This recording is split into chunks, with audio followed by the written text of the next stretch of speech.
बात करते हैं 3 महत्वपूर्ण विषयों पर। आपने बिटकॉइन के बारे में जरूर सुना होगा। आज की डेट में डिजिटल करेंसी का समय चल रहा है। उस समय में बिटकॉइन एक बहुत ही इंपॉर्टेंट चीज है जिसकी ग्रोथ बहुत तेजी से हो रही है। उसके बाद आपने हाल फिलहाल में पेगासस के बारे में जरूर सुना होगा और 2 अगस्त को गवर्नमेंट ने ई-रुपये सिस्टम को लॉन्च किया। तो थोड़ा सा इन तीनों को आपस में समझ के देखते हैं। शुरुआत करते हैं कुछ न्यूज चैनल से, जैसे ट्रिब्यून, द हिंदू, इंडिया.com और कई संस्थाएं इसी तरह की ये बताने की कोशिश करती हैं कि गवर्नमेंट ने 2 अगस्त सन 2021 को ई-रुपये सिस्टम को लॉन्च कर दिया। उसके पहले मैंने शुरुआत में ही आपसे बात की थी बिटकॉइन के बारे में। ये एक ऐसी डिजिटल करेंसी है जिसका रिकॉर्ड रखना बहुत मुश्किल है, ना केवल गवर्नमेंट के लिए बल्कि जितनी भी मॉनिटरिंग संस्थाएं हैं, कोई भी इसके बारे में रिकॉर्ड नहीं रख सकता। सोचने की बात यह है कि अब अगर करेंसी डिजिटल हो जाती है तो कहां पर जमा की जाएगी और कहां से निकाली जाएगी, इसके बारे में कोई जानकारी नहीं। इस करेंसी का इस्तेमाल कहां होगा, इसके बारे में भी कोई जानकारी नहीं।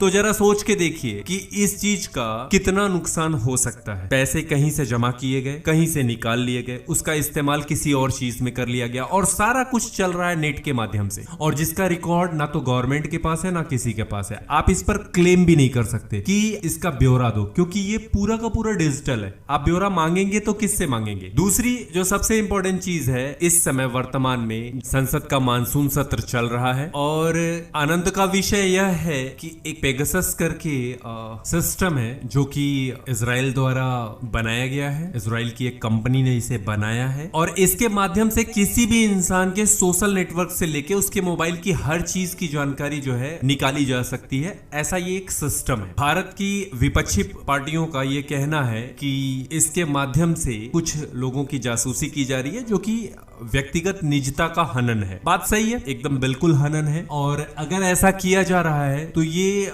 बहुत ही गलत काम है। आप कर सकते हैं तब जब ये कंडीशंस हो जाए कि बात राष्ट्र पर आ जाए, लेकिन आप इसे साबित कैसे करेंगे कि ये बात राष्ट्र पर है? दूसरी चीज कि अगर आप इस तरह की जासूसी करते हैं, जो कि वर्तमान में जैसा आरोप लगाया जा रहा है, तो कहीं ना कहीं किसी व्यक्ति की पर्सनल लाइफ में आप सीधे सीधे इंटरफेयर करते हैं, जो कि बिल्कुल गलत है। बात करते हैं इस चीज की, इसका रिजल्ट क्या होगा। लेकिन समस्या ये नहीं है। समस्या ये है कि अगर किसी व्यक्ति की जासूसी की जाती है और वो भी उसकी पर्सनल जासूसी हो रही है, अगर ये किसी की निजता का हनन है, सोचने की बात ये है कि आपको अगर ये विवाद या ये मुद्दा उठाना है तो आप कहाँ उठाएंगे। मेरा पर्सनल अगर कोई समस्या है तो उसके लिए मैं देश का संसद रोकूं या देश की सड़क रोकूं या देश का विरोध करूं या फिर सही फोरम में कोर्ट जाऊं और वहां से पता करूं कि क्या ऐसा वाकई में किया गया है कि नहीं। अगर वाकई में मेरे साथ ऐसा हुआ है तो मुझे क्या करना चाहिए? मुझे अपना मोबाइल लेके कोर्ट जाना चाहिए और पूछना चाहिए कि सर इस मोबाइल को हैक किया गया है कि नहीं, और अगर किया गया है तो जिन लोगों ने भी किया है, अगर मैं गलत नहीं हूं तो उनके ऊपर कार्रवाई की जाए। तो सही मीडियम तो ये हुआ। लेकिन फिर संसद को रोक देना और किसी भी तरह की बातचीत चर्चा ना करना उन महत्वपूर्ण बिंदुओं पर जिन पर चर्चा होनी चाहिए। कली इस गवर्नमेंट द्वारा इतनी तेजी से बिल्स पारित किए जाते हैं, पास किए जाते हैं और बिना किसी चर्चा के पास किए जाते हैं, इसलिए क्योंकि विपक्ष जो है वो बाहर बैठ के धरना प्रदर्शन दे रहा है। जबकि विपक्ष को ये चीज पूछना चाहिए कि ये सब चीजें कैसे हो रही हैं। कोई भी काम आप कर रहे हैं तो क्यों कर रहे हैं, उस पर चर्चा क्यों नहीं हो रही है? क्योंकि जब चर्चा का समय होता है तो लोग अपने व्यक्तिगत चीजों के कारण धरने पर बैठे होते हैं। अब सोचने की बात है, जनता ने विपक्ष इसलिए चुना या जनता ने इन लोगों को इसलिए चुना कि ये अपनी पर्सनल प्रॉब्लम के लिए संसद को रोक के रखें, या जनता ने इन्हें इसलिए चुना है कि ये जनता की मांग संसद के अंदर उठाएं। तो जनता जो चाहती है, जो जिस भी जगह से चुना गया है, जो भी व्यक्ति, कम से कम वो उस जगह की बात तो उठाए। पर ऐसा नहीं होता। होता क्या है, चीजें निकल जाती हैं और उसके बाद सड़कों पर धरना प्रदर्शन होते हैं। तो ये जनता के साथ सम्मान चल रहा है, ये जनता के साथ न्याय है या नहीं, ये मुझे नहीं पता। ये आप ही लोग मुझे बता दीजिए। बात करते हैं 2 तारीख को जो संसद में पारित हुआ, ना तो उस पर कोई चर्चा हुई, ना किसी भी तरह की बातचीत हुई, जबकि होनी चाहिए थी। और ये कौन करेगा? सरकार के पक्ष के लोग तो करेंगे नहीं, क्योंकि वो तो बिल लेके आ रहे हैं। बात विपक्ष करेगा, पर उसने नहीं किया। और पारित क्या हुआ? पारित हुआ ई-रुपये सिस्टम। तो चलिए इस पर कुछ बात करते हैं। मैंने पहले ही बताया कि डिजिटल करेंसी इस समय की सबसे बड़ी या तो ताकत है या तो समस्या है, क्योंकि आज की डेट में बिटकॉइन का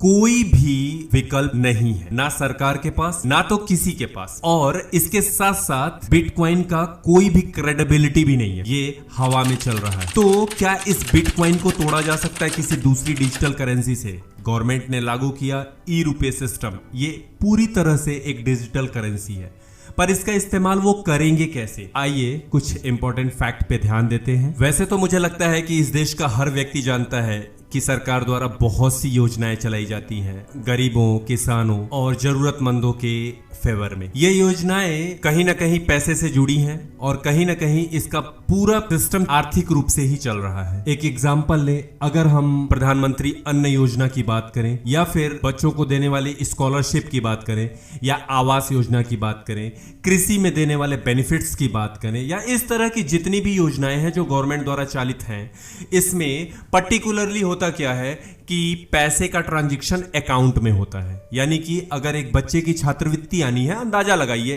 20,000, 25,000, 30,000, 10,000, 5,000, कुछ भी अगर आना है तो वो कहां आता है? वो डायरेक्ट बच्चे के अकाउंट में आ जाता है। ये करेंसी जो होती है, ये करेंसी है, ना कि डिजिटल करेंसी, और उसके बाद इसका बच्चा इस्तेमाल करता है। इसी तरीके से अगर यूरिया खरीदने में या खाद में या डायरेक्ट जो है किसी कृषि से संबंधित लाभ के लिए अगर गवर्नमेंट कुछ पैसा देती है तो डायरेक्ट ये पैसा किसानों के अकाउंट में दे देती है। पर जरा सोच के देखिए, अब स्टूडेंट तो मैं भी रहा हूं, मुझे नहीं लगता है बहुत कम ऐसे होंगे जिन्होंने पढ़ाई नहीं की होगी, तो आदमी कहीं ना कहीं स्टडी किया है। अब आप सोच के देखिए, अगर गवर्नमेंट स्कॉलरशिप देती है एक स्टूडेंट को तो किस लिए देती है? पढ़ने के लिए। पर वाकई में क्या स्टूडेंट उस स्कॉलरशिप से पढ़ रहे हैं? कोई लैपटॉप खरीद रहा है, कोई मोबाइल खरीद रहा है, कोई कपड़े खरीद रहा है, कोई कुछ भी कर रहा है, पैसे मिल गए और बस लग जाओ अपने काम पर। प्रधानमंत्री आवास योजना में पैसे दिया गवर्नमेंट ने, और 5 लाख रुपए एक अंदाजतन अगर 5 लाख रुपए दिया या 2 लाख दिया या 3 लाख दिया, कुछ भी दिया, और लोगों ने क्या किया, 1 लाख 1.5 लाख लगाए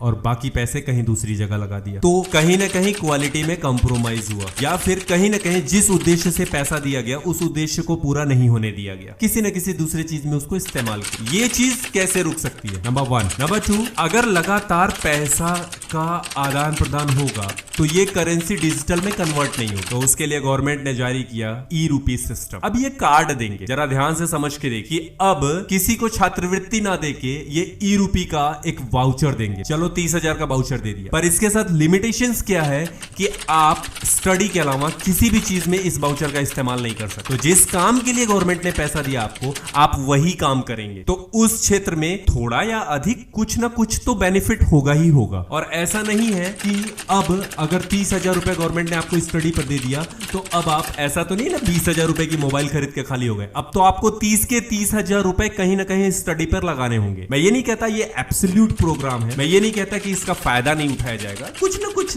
रास्ते बनेंगे, लेकिन कहीं ना कहीं मॉनिटरिंग शुरू होगी, कहीं ना कहीं किसी न किसी को तो ब्यौरा देना पड़ेगा ना। ये जो गवर्नमेंट डायरेक्ट छात्रवृत्ति दे रही है, आवास योजना में पैसे दे रही है, इसकी मॉनिटरिंग कहीं ना कहीं से तो शुरू होगी, और ये एक बहुत बड़ी चीज है। उसके साथ साथ अगर रुपए कार्ड का यूज करना शुरू किया और ये डिजिटल करेंसी है, तो कहीं ना कहीं ये आगे चल के बिटकॉइन को टक्कर दे सकता है। कहीं ना कहीं गवर्नमेंट इसके रेगुलेशन से कुछ ना कुछ ऐसा रास्ता जरूर बना लेगी कि ये बिटकॉइन का अल्टरनेट बना दे, और इससे ना केवल अपने देश को बल्कि दुनिया से हमें फायदा होना शुरू हो जाए, क्योंकि हम खुद एक डिजिटल करेंसी बनाएंगे। और आप अंदाजा लगा के देखिए, कोई प्राइवेट संस्था या कोई प्राइवेट बॉडी, या हमें पता भी नहीं कि किसने बिटकॉइन बनाया, और हमें कुछ भी जानकारी नहीं उसकी, पैसे आते कहां है, पैसे जाते कहां है, कुछ नहीं पता, और वो रिलायबल है या फिर गवर्नमेंट द्वारा निकाला गया डिजिटल करेंसी रिलायबल है, तो हर इंसान सिक्योर होना चाहता है। आज की डेट में अगर बिटकॉइन गायब हो गया, हम क्या कर लेंगे? लेकिन अगर गवर्नमेंट ने डिजिटल करेंसी लॉन्च की है, वो कभी नहीं गायब होगा, क्योंकि इंडियन गवर्नमेंट जा नहीं सकती। सरकार आज किसी की है, कल किसी और की होगी, पर भारत सरकार नहीं खत्म हो सकता। तो इस डिजिटल करेंसी का आपके पास एक गारंटी होगा, तो गवर्नमेंट ने ये लॉन्च किया। इसकी कुछ कमियां भी होंगी, पर हमें कमियां नहीं पता। क्यों नहीं पता? क्योंकि इस पर हमने जिन्हें चुन के भेजा है विपक्ष को, उन्होंने कोई चर्चा ही नहीं की, और कल वो कहेंगे कि हमें चर्चा का मौका ही नहीं मिला। तो सोच के देखिए। और प्रथम दृष्टया में ये तो अच्छा लग रहा है कि आज की डेट में जितने भी टैक्स पेयर के पैसे गवर्नमेंट द्वारा किसी भी प्रोग्राम में लगाए जाते हैं, अब उसकी जवाबदेही सुनिश्चित होगी।